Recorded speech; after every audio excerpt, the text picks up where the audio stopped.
Hello and welcome to the Legends and Lads Cricket Podcast. I am Chirunandan Srinath, your host for this week.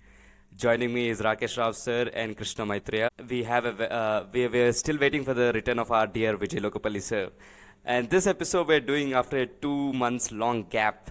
And we're talking about India Bangladesh Test Series. And actually we were planning to do we scheduled the podcast at 12 p.m. and then we are unsure whether will be covering the entire match. But thanks to Ravichandran Ashwin, he finished the match right before we could commence this podcast. So India win by a huge margin of 280 runs. And now that adds an advantage to our already comfortable number one position in the WTC rankings. And my pleasant duty to ask both of my co-hosts, how are you doing, Rakesh sir? How are you doing, Maitreya? It's been 2 months since we did the last episode, so it's been a long gap, and hopefully we can continue this podcast week after week and take it to new heights. Yes, Rakesh sir, with you first. A very good afternoon to Chiru and Maitreya. Thanks a lot for having me once again. Well, 2 months is a long time, and it's always good to be back. And good to be back and talking about cricket. And I'm just looking forward to how the next half an hour turns out to be. But before that, of course, a big congratulations to Team India for the way they wrapped up things in a real hurry in the morning. 6 wickets needed on day 4, and everything got over in the first session. So that was quite okay. And it was expected, but then we will talk about it in detail as we go along. Maitreya, how are you feeling? 2 months no episode. Finally, we are all sitting together. Yeah, it feels great because the 2 months, if you see after the T20 World Cup, I think that was the last episode we did. And then after that, there's a few series, I think, T20 series and ODI series, but there was a long gap actually, about 40 days, I think, no cricket at all. So, Indian cricket. yeah, no Put it Indian that way. cricket actually, Yes. yes. So, Oh no, no, I there was think. Dulip Trophy. No Indian international cricket. Put it that International way. cricket. Sorry, yes. So I think in this 2 months, 40 days, there was no international Indian cricket. We are good to go with this test series now and looking forward to it. So Rakesh, so the first question to you, Yeah. I think we need to talk about this old man who doesn't look like old man, Ravichandran Ashwin, 38 years old. He got his fifth test century, and it's his second one at the Chepauk, and just another 5 wicket haul. He makes it look as if it's so easy to get 5 wicket hauls, as if it's some child's play. I mean, he's been the backbone in the first innings when he and Ravindra Jadeja forged a partnership there. Uh, Despite the top order collapse, they stuck together and got runs for the Indian team. And even the last innings, Ashwin and Jadeja, 9 wickets together, and they really made this one so comfortable win for us. And looking forward also to the W Test Championship final. Yeah, first of all, the way the Indians have performed, our top order, out of which, if I were to name Rohit and Kohli, despite them contributing precious little to the entire match, look at the victory margin, 280 runs. Two of your batters haven't contributed, and we have won by 280 runs. So that is a reflection of how others have, put their hands up. And of course, Ashwin was the one who started it all, walking in at 144 for 6, if I remember. And thereafter, scoring 113 of the next, or whatever, 200, close to 250 runs were added after that. So this man has shown that, look, he can not just bat, but he can bat with responsibility and not lose sight of the fact that he needed to dominate. He could have taken the other way around. He could have played a little passively, but when somebody hits 11 boundaries and 2 sixes and scores his runs, 113 of just 133 balls, that also shows that with a strike rate of 84 or almost 85 is his strike rate. So that shows that he never let the bowlers, get on top of him. And from the other end, Jadeja did his bit, which we always expect him to do, because Jadeja fancies himself more as an all-rounder, more than Ashwin does. But that day, both of them put their head down, and of course, their stand just turned things around. And also, these two guys who were primarily there as the as two people who were supposed to do the spin duties, spun the match around.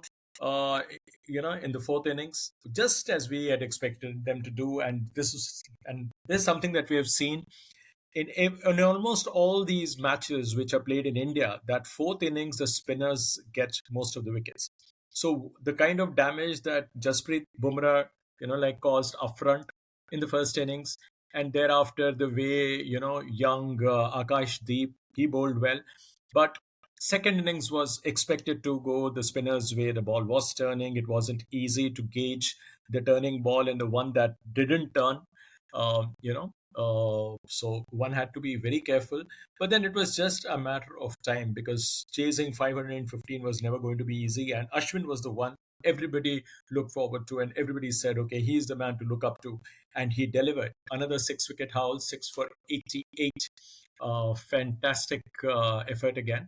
Although he was a tad expensive, I thought, but then it doesn't really mean much, because he got the job done.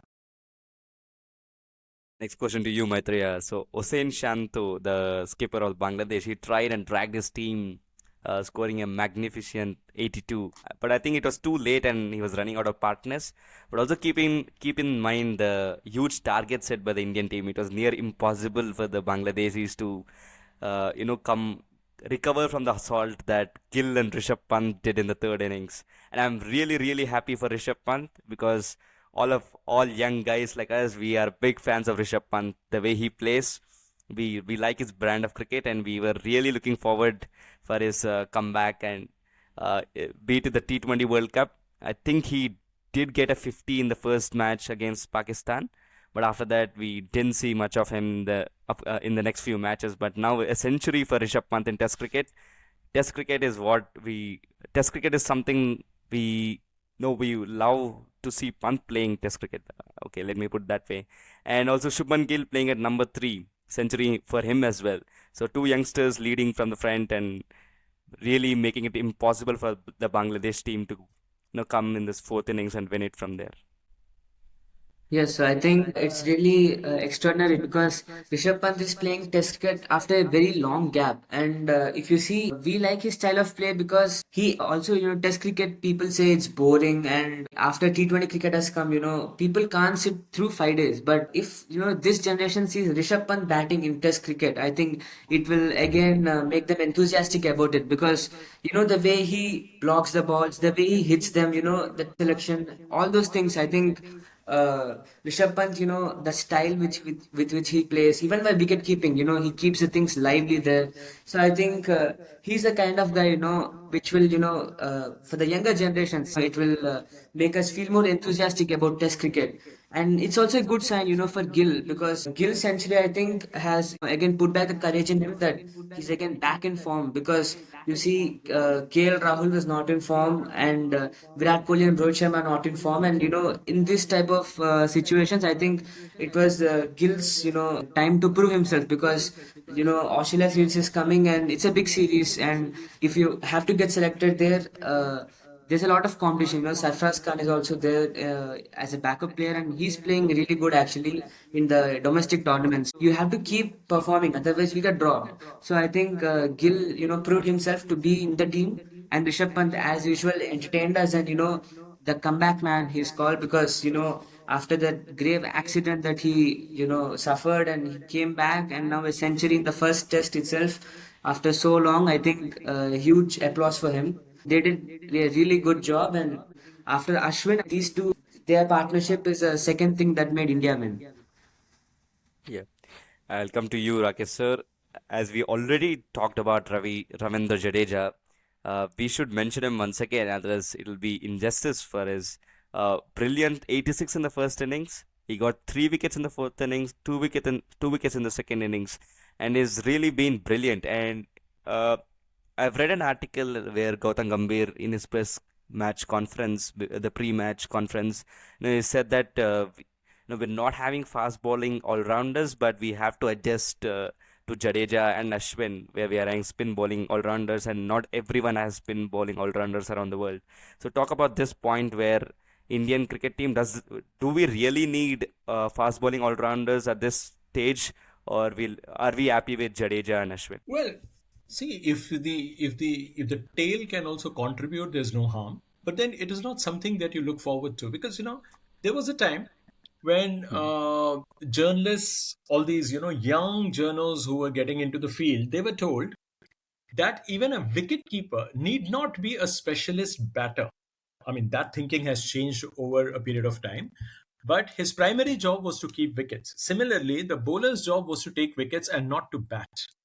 So that thinking has undergone a sea change. Now you want even your number 11 to contribute, be it 20 overs, 50 overs, or a 5-day game. So if you don't have them, so be it. But the point is that you still need batting deep down the order. I mean, even after your wicketkeeper walks in, say at number 6, number 7 almost, number 8 and 9, if out of the if you have a 4-man attack, for example, and of course one being an all-rounder, that means you have 5 options. But out of these 4, if 2 can bat a bit, you can leave out the last 2 guys. So here, if you look at the Indian team, the batting, of course, runs deep, because Akashdeep also showed that he could stick around for a bit. He faced 30 balls there. So the idea is Bumrah can also, wield the long handle. He can also hit. Siraj was the only one. So in a test team, if you have at least 8 guys who can bat, that is not too bad. I mean, that means even if you lose 6 wickets, you have 7 and 8 who can bat. Number 9, 10 and 11. These runs are considered bonus runs in test match cricket. But then nowadays, even if you have a number 11, if he can contribute 10, 15 runs, you'll say not bad. If he gets out without contributing, then you say, no, he needs to spend more time with the bat. See, the thinking has changed. But yes, if you don't have a specialist all-rounder, it doesn't matter as long as you have at least 2 of them who can do the job. That means, earlier we used to have spinners who didn't bat well. The fast bowlers were known to be reasonably okay with the bat, if you see history across countries.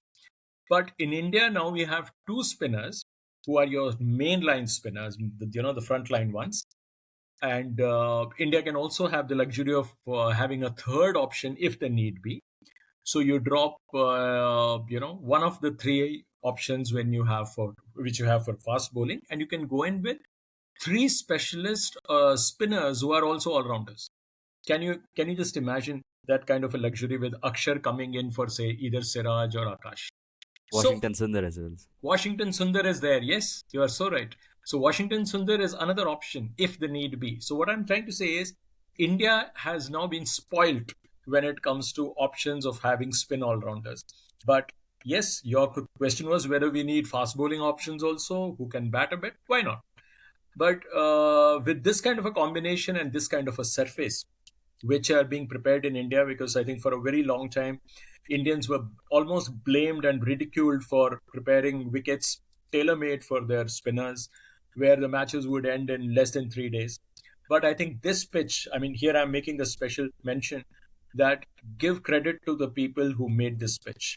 Of course, we all know that red soil plays a certain role in that part of the country, which is, say, Chennai. But give credit to the people. I mean, more often than not, we don't remember these men who have given you a pitch which was good for fast bowling on day 1. Of course, the conditions also played a role. Then by the end of the second day, or rather the middle of the third day, just when the 4th inning started, we saw that, yes, the ball was assisting the spinners, and Ashwin knew about it. Ashwin had mentioned about it, that this is the kind of wicket which is going to assist spin, and he knew exactly what he was doing. So though he got hit, he did that job. So he did the job with the bat, he did the job with the ball. Jadeja did the same, unfortunately, we are not going to, remember much about what Bumrah did, because now everything will be about Ashwin and the spinners taking the last, those 9 wickets to start with. But I still feel that, forget the last 9 wickets of the match. Just remember that Indians performed well, because despite their top order, 2 of the key guys not coming good, Rahul not being seen enough, but every other person did his job. Siraj, of course, you don't expect him to come good all the time. But yes, overall, if 8 out of 11 people have contributed significantly, I think Indians have ticked a lot of boxes. Maitreya, this question to you. Akash Deep is making his debut in this test match. He bowled well. He bowled in the right places. He got those two important wickets.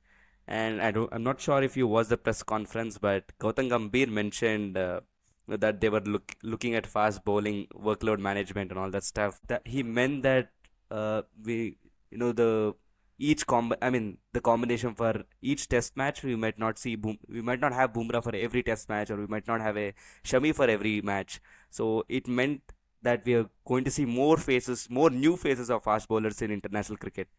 So it means that Akash Deep and other fast bowlers, we're going to see them more often than not in test cricket or in international cricket for that matter. So, first of all, talk about Akash Deep and about fast bowlers.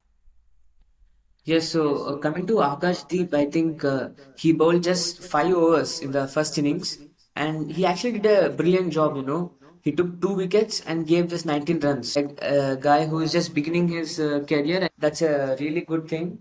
And he took wickets back to back, was on a hat trick and he missed it. So I think that was really good bowling. And then coming to about the fast bowlers, changing per match. I think that's a really good thing because if you see Bumrah a few years earlier, he had a long break from cricket because he was injured. And I think if you keep Bumrah away from these like I won't say unimportant matches, but less important if you compare it to the Border Gavaskar Trophy or if you compare it to the WTC finals, these matches, Test series with Bangladesh might be a little bit less important.